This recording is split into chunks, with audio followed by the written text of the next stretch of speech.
PSC study daily current analysis start करते हैं। Question first है, हाल ही में क्वाड विदेश मंत्रियों की बैठक हुई है और ऑस्ट्रेलिया में। क्वाड इसकी फुल फॉर्म है क्वाड्रिलेटरल सिक्योरिटी डायलॉग। इसकी स्थापना का श्रेय जापान के प्रधानमंत्री शिंजो आबे को जाता है। 2007 में उन्होंने इसकी अवधारणा प्रस्तुत की थी। क्वाड से ही पता चल रहा है 4 देशों का एक समूह है। इसमें Japan, Australia, Bharat and USA हैं।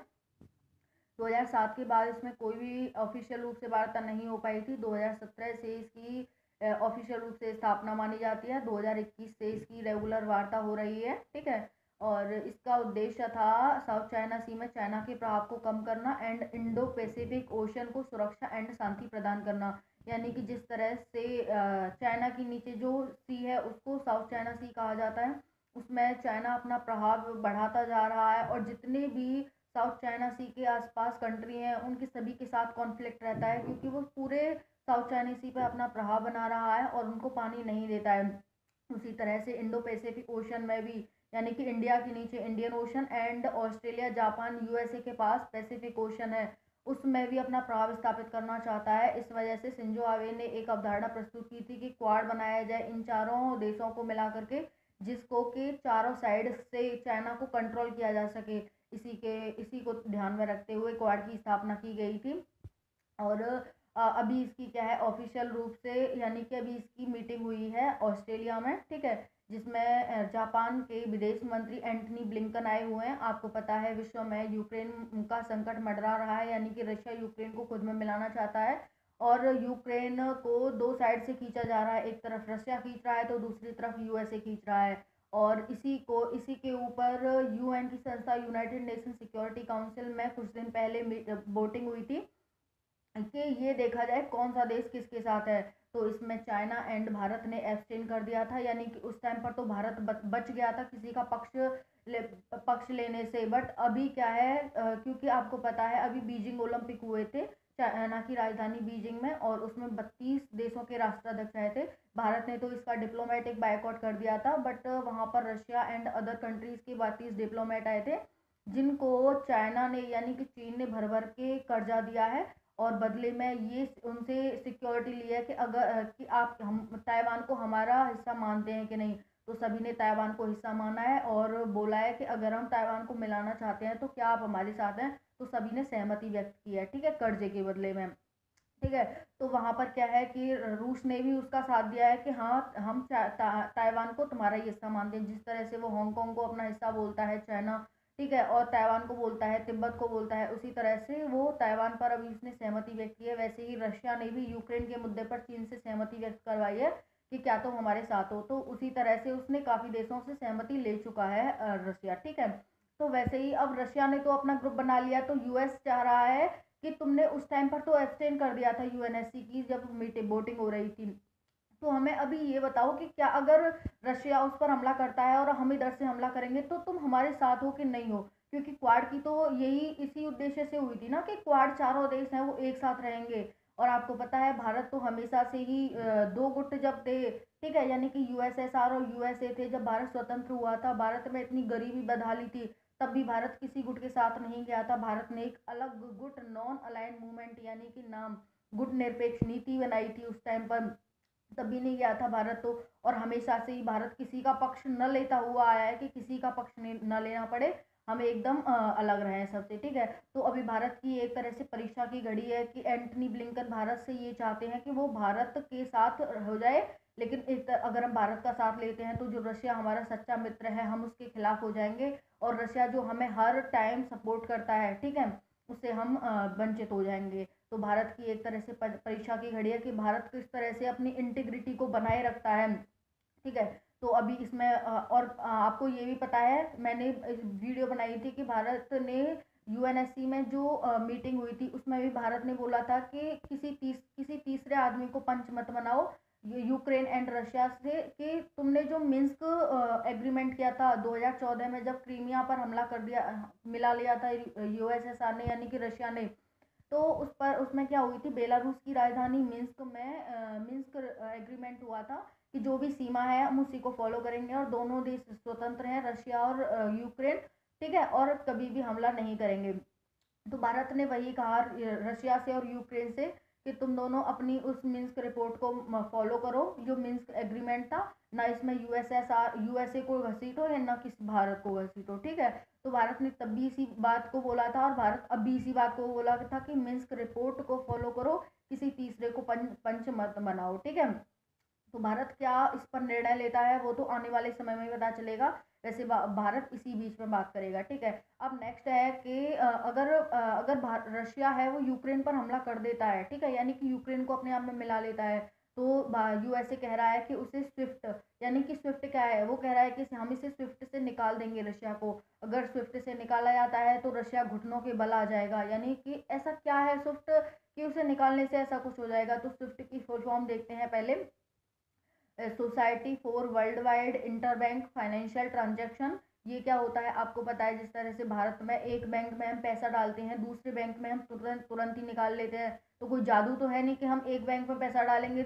जैसे मैंने अभी यूपी में कोई पैसा डाला और मैं अपने रिलेशन में मुंबई या फिर महाराष्ट्र किसी में भी पैसा भेजना चाहती हूँ, तो कोई जादू तो है नहीं कि एकदम यहाँ से भेजेंगे वहां पहुंच जाएगा। इन बैंकों के बीच में एग्रीमेंट हो रखा है। तो वैसे ही क्या है, जिस तरह से भारत में भारत की जितनी बैंक है उनके बीच में एग्रीमेंट हो रखा होता है, वैसे ही विश्व की ये 200 बैंक है, 1973 में इसकी स्थापना की गई थी स्विफ्ट की। 200 बैंकों के बीच में एक एग्रीमेंट हो रखा है, यानी कि भारत में कोई व्यक्ति रह रहा है यूएसए का और वो यहाँ से पैसा कमा करके रेमिटेंस भेजता है, ठीक है, यूएसए।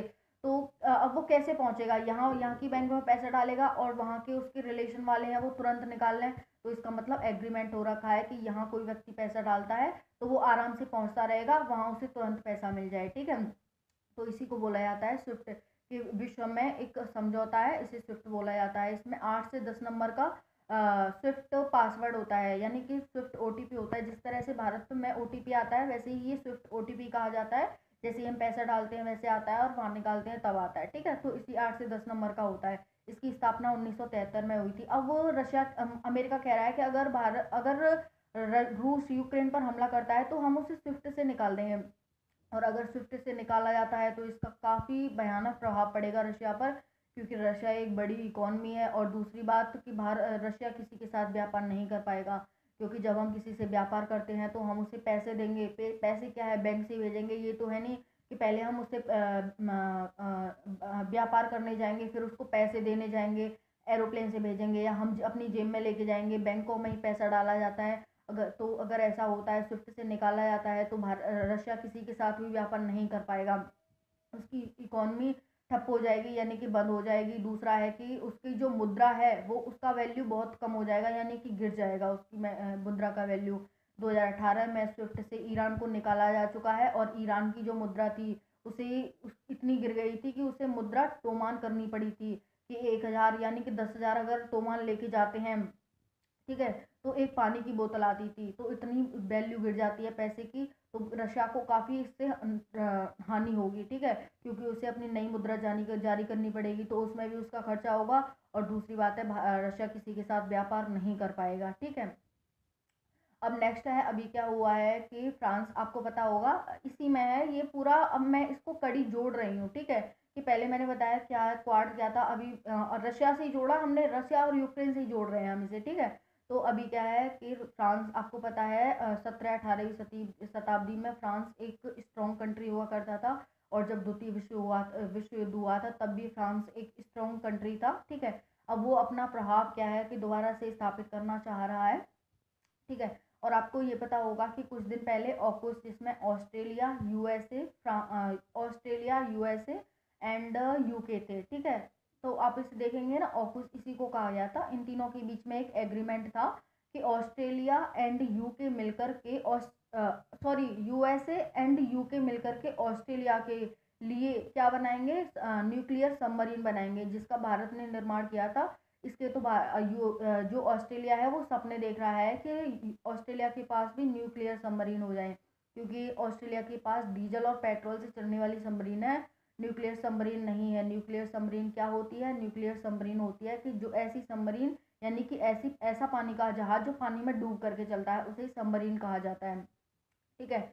और ये क्या है, दुश्मन देश का दुश्मन कोई पानी के माध्यम से किसी देश में तो नहीं आ रहा, इसका पता लगाने के लिए ही इसका निर्माण किया जाता है। ठीक है, अब जब डीजल की होगी तो उसमें धुआं भी निकलेगा और आवाज़ भी होगी। ठीक है, जब अगर न्यूक्लियर सबमरीन होगी तो ना तो उसमें धुआं निकलेगा ना ही आवाज़ होगी, जिससे कि दुश्मन देश को पता नहीं चल पाता कि हाँ मतलब दुश्मन छुप के दुश्मन को पता नहीं चल पाता है कि हाँ इस देश को पता चल गया है, अब ये हमारा पीछा कर रहा है।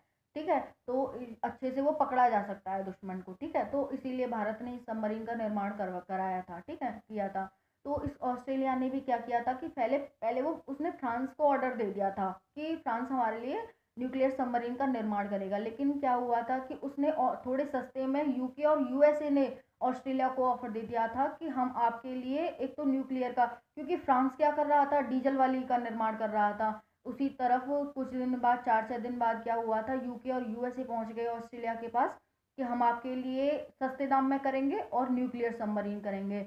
तो ऑस्ट्रेलिया ने फ्रांस से लेकर के ये समझौता था वो यूके और यूएसए को दे दिया था। तो ए यू के यू एस, ए यू क्या हो गया ऑस्ट्रेलिया, के यू क्या हो गया, के से यूके हो गया यूके, और यूएस हो गया इसमें यूएस। तो इसमें 3 देश हैं। ठीक है, इसी को बोला जाता है ऑकूस। तो उसने उसे दे दिया था। इसी से क्या हुआ था, फ्रांस ने ऑस्ट्रेलिया से अपने राजदूत को बुला लिया था। ठीक है, यानी कि जो एम्बेसी में राजदूत होते हैं उसे बुला लिया था कि मतलब फ्रांस को बहुत बुरा लगा था। तो फ्रांस के अभी जो प्रधानमंत्री हैं यानी कि इमैनुअल मैक्रोन हैं, वो अभी कहाँ गए हैं, रशिया को ये समझाने गए थे कि आप यूक्रेन पर हमला ना करें। ठीक है, क्योंकि अगर यूक्रेन पर आप हमला करते हैं तो ये एक तरह से तृतीय विश्व युद्ध हो जाएगा, क्योंकि उस तरफ तो यूएसए अपनी साइड में देशों को इकट्ठा करने पर लगा हुआ है, इधर रशिया आप करने लगे हुए हैं। ठीक है, तो जैसे ये गए वहाँ पर, तो आपको पता है कोरोना चल रहा है, तो वहाँ पर बोला, जो भी उनके मतलब जो प्रेसिडेंट के जो भी ऑफिस में रहते हैं, उन्होंने बोला कि आप राष्ट्रपति से तभी मिल सकते हो जब आप कोरोना टेस्ट टेस्ट कराओगे, यानी कि हम आपका डीएनए टेस्ट करेंगे। ठीक है, तो पहले तो उन्होंने बोल दिया, इमैनुअल मैक्रोन ने, जो यहाँ के फ्रांस के राष्ट्रपति थे, कि हाँ भाई कर लो, कोई बात नहीं। ठीक है, लेकिन उनके गार्डों ने, यानी कि जो उनकी सिक्योरिटी में गए थे, उन्होंने समझाया कि आपके डीएनए से ये आपकी सारी जानकारी पता करना चाहते हैं। ठीक है, तो फिर उन्होंने मना कर दिया। अभी हम देखेंगे कि डीएनए से किस तरह से जानकारी प्राप्त की जाती है। ठीक है, तो उन्होंने मना कर दिया। तो फिर जो वहाँ के राष्ट्रपति यानी कि पुतिन और इमैनुअल के बीच 20 फुट की टेबल पर बैठ के बातचीत हुई थी, यानी कि वो पास पास नहीं बैठे कि अगर आपने डीएनए नहीं कराया तो 20 फुट की दूरी से ही आपको बातचीत करनी पड़ेगी। तो बातचीत करके वो यही समझाने गए थे कि आप ऐसा न करें, यानी कि यूक्रेन को अपने आप में न मिलाएं, हमला न करें। ठीक है, तो फिर क्या हुआ था कि अब डीएनए टेस्ट वो क्यों करना चाहते थे। ठीक है, क्योंकि डीएनए से क्या होता है कि किसी भी व्यक्ति के बारे में पता चल सकता है कि इसे क्या बीमारी है, ये कितने दिन तक जीवित रहेगा, इस तरह से। ठीक है, तो उन्होंने नहीं करवाया। और आपको पता है जब भारत का बंटवारा, भारत पाकिस्तान का बंटवारा हो रहा था, जिन्ना करा रहा था पाकिस्तान का, को एक पाकिस्तान का निर्माण जिन्ना के द्वारा कराया जा रहा था। अगर ये भारत को पता चल जाता कि जिन्ना को ये बीमारी है, क्योंकि जैसे ही पाकिस्तान का निर्माण हुआ था उसके कुछ ही दिन बाद जिन्ना मर गया था। ठीक है, अगर भारत को पता चल जाता ना, भारत के जितने भी उस समय पर राष्ट्राध्यक्ष थे, कि जिन्ना मरने वाला है, इसे ही बीमारी है उसका डीएनए से, तो पाकिस्तान बनता ही नहीं। ठीक है, क्योंकि जब वो मर जाता तो फिर क्यों बनता। ठीक है, तो अभी यही यही वो चेक कराने गए थे पुतिन, इसी इनका यही डीएनए लेना चाहता था कि फ्रांस के बारे में पता चल सके कि ये मर जाएंगे तो किस तरह से फ्रांस की आगे की रणनीति क्या होगी, किस तरह से ये देश बनेगा, इस तरह से। ठीक है, और चीन के पास भी काफ़ी राष्ट्राध्यक्षों के डीएनए टेस्ट हैं। तो डीएनए टेस्ट क्या है, एक देश के निर्माण में और एक देश को बिगाड़ने में, ठीक है, उसको तहस नहस करने में काफ़ी इसकी महत्वपूर्ण भूमिका होती है डीएनए की। ठीक है, तो अगर जिन्ना को पता चल जाता उस टाइम पर कि जिन्ना को ये बीमारी है, कुछ दिन बाद ही वो मर गया था पाकिस्तान बनने के बाद, तो पाकिस्तान बनता ही नहीं। ठीक है, और आपको पता है कि अभी ताइवान को यूएसए ने 10 बिलियन डॉलर यानी कि $100 बिलियन का अभी पैसा दिया है, कर्जा दिया है। और अभी, और आपको ये भी पता हो जाना चाहिए ना कि एक तरफ तो क्या है, विश्व युद्ध की तैयारी हो रही है और दूसरी तरफ ये हथियार बेच रहे हैं। तो ये हथियार बेच बेच कर क्या कर रहे हैं, विश्व युद्ध की तैयारी कर रहे हैं। पैट्रियट मिसाइल, मैंने बताया था ना कि पैट्रियट मिसाइल को और डेवलप करने आया है, अपडेट करने आया है। तो अगर आप ये समझे ना कि अगर भारत और यानी कि भारत और पाकिस्तान के बीच में जो भी विवाद है वो सुलझ जाएगा, तो विश्व कभी सुलझने ही नहीं दे सकता है। क्यों नहीं सुलझने दे सकता है कि अगर सुलझ गया तो किसको ये अपने हथियार बेचेंगे, किसके बीच में ये विवाद कराएंगे, किसके बीच में पंच बनेंगे, ठीक है, किसके बीच में ये अपनी प्रभुसत्ता स्थापित करेंगे। तो अगर आप सोचें ना कि भारत और पाकिस्तान के बीच में विवाद है वो समाप्त हो जाए, तो ये जो ये विश्व है, जो ये रशिया है, जो ये यूएसए है, चाइना है, ये कभी होने ही नहीं देंगे भारत और पाकिस्तान के बीच में विवाद। ठीक है, तो वैसे ही क्या है कि भारत और पाकिस्तान के बीच में विवाद कभी शांत नहीं हो सकता है। भारत और ताइवान, क्योंकि आपको पता है ना, एक देश दूसरे देश को हथियार बेच रहा है। अगर ताइवान पर अपना अधिकार कर लेगा चीन, तो भारत, तो ये यूएसए है वो किसको हथियार बेचेगा। ठीक है, अगर भारत पीओके को अपने आप में मिला लेगा, तो यूएसए किसको अपने हथियार, पाकिस्तान को बेचता है हथियार, वो किसको बेचेगा। भारत ने इसी को ध्यान में रखते हुए ये कहा है कि अब हम किसी से हथियार खरीदेंगे नहीं, बल्कि मेक इन इंडिया के तहत आपको भारत में ही आके हथियार बनाने पड़ेंगे, जिससे कि मेक इन इंडिया को प्रमोट मिलेगा, या लोगों को रोजगार मिलेगा, डेवलपमेंट बढ़ेगा, इंफ्रास्ट्रक्चर डेवलप होगा। ठीक है, हमारा व्यापार बढ़ेगा, हम किसी से इम्पोर्ट कम करेंगे, जो हमारा ट्रेड डेफिसिट होता है वो कम होगा। इस तरह से भारत ने अपना दिमाग लगा करके, हम हथियार तो खरीदेंगे लेकिन हमारे यहाँ पर ही आपको आकर के बनाने पड़ेंगे। ठीक है, तो ये काफ़ी अच्छा काम है। और आपको ये भी पता हो जाना चाहिए कि जो रशिया है वो यूक्रेन पर हमला करके विश्व का ध्यान भटकाना चाहता है। और आप ये बात देख लेना कि रशिया जैसे ही यूक्रेन पर हमला करेगा करेगा वैसे ही चाइना है वो ताइवान को खुद में मिलाएगा, और भारत है वो पीओके को खुद में मिलाएगा। ये बात आप देख लेना। ठीक है, तो ये काफ़ी अच्छा है, मतलब एक सोची समझी रणनीति समझ लो इसे। ये भारत भी इस रणनीति को बना रहा है कि जैसे ही रशिया यूक्रेन पर हमला करता है, वैसे ही चीन, क्योंकि सभी विश्व वहां पर बिजी हो जाएगा, और चीन ताइवान पर हमला कर देगा, भारत पीओके को अपने आप में मिला लेगा। तो ये जो तीनों विवाद चल रहे हैं वो शांत हो जाए, शायद ऐसा अनुमान लगाया जा रहा है। ठीक है, धन्यवाद।